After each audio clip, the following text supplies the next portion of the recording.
So we're living in this cabin, and I asked her if I could try to find her a babysitter. So at the crematorium, I asked one of the guys there if he knew anybody that could possibly help us with this situation. He said, yes, we have a son. He's watched by this person, such and such. And so I said, okay, the phone number. So we were having a Sunday dinner, and went into a Pizza Hut. And I tried to phone this girl that is a babysitter. Sandy was in Vancouver. So she comes into the Pizza Hut, grabs the phone out of my hand, and says to the babysitter, I don't know why Barry doesn't want me to speak to you.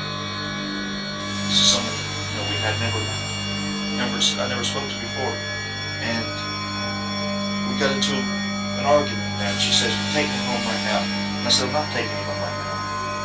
I'm not going to. I didn't raise my voice, I just said it just like that. She said, if you don't take me home right now, I'm phoning the highway patrol. Which are like a more elite, more stronger form of policeman than the highway patrol. It's not, people that deal with more serious problems. She said, I'm phoning the highway patrol. I said, go ahead and phone them. I'm not taking you home. I'm not going to move from here.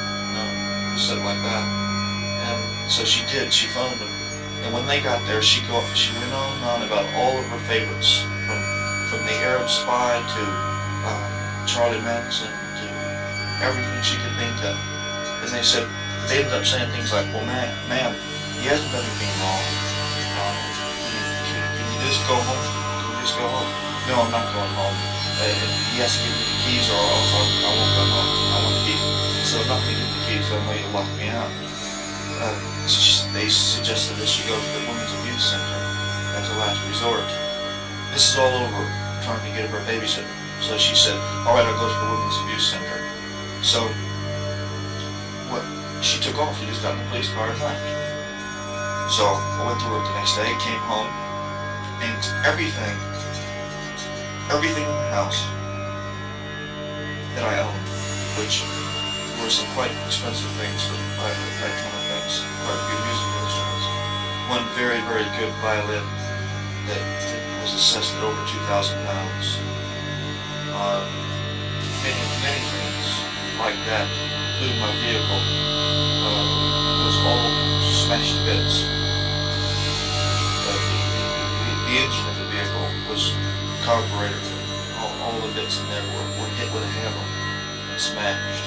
The violin was broken to bits. Many things were smashed. All my clothes and bedding was put in a pile and thrown into a big tip. The boy, from what I found out later, put bug poison all over my bed, all into the sheets and all in the mattress. Everything was in a completely destroyed in the house when I got home. So what I did immediately, I rushed out and I went to a place that was like Harrods in Miami and bought her a very nice dress. That's my first reaction. And then I bumped into her in coming home from some grocery shop. She didn't see me. I was trailing her. And then I found out this Women's Abuse Center where she was staying. So here I was armed with a dress in the bushes, peeking into the window, trying to see if I could see where she was. So I was going to give her this as a present. And she was telling, I remember hearing her saying to this other person, another abused woman, and she was saying, I'm going to plant a gun. And the old thing she was going on about for away for 5 years, she was saying that to her, just telling these stories about how evil. So I went around the front door. This is after I heard this conversation. I knocked on the door. It said, is Sandy in there? And I could see through the chain, because it was like chain mail. I could see everybody rushing, going for battle stations. And I could see them also phoning the police. Sandy or somebody was phoning. The police came. I didn't know why because I thought I still wanted to screw the dress. It was a very nice dress. So the police, every once in a while you find police in Florida that are very, very bad. They're not doing their job at all. In fact, I've had situations where the police have stopped us, and while we were handcuffed, this is a completely different story now, they would burn frogs with their cigarettes, burn frogs while they were waiting to have us taken away, things like that.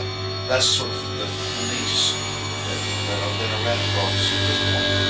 And they were making a big joke out of me standing there with the dress. Here we found this one with the dress, trying to try on the dress in this women's abuse center. Things like that. They were going on. It was a big laugh. They were laughing. Brought us into the police station. There was another big laugh there too. So shortly after that, when I got out of jail, I met Sandy again, and she said, "Look, take back the dress, get the money back for it. I need it for rent."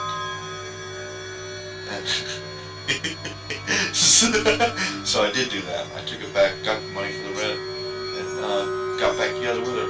It was like I almost didn't have any reaction whatsoever to any bad things she would do at this point. Did you notice that? There was, all these things that I was supposed to get really upset with. I forgot to get upset completely.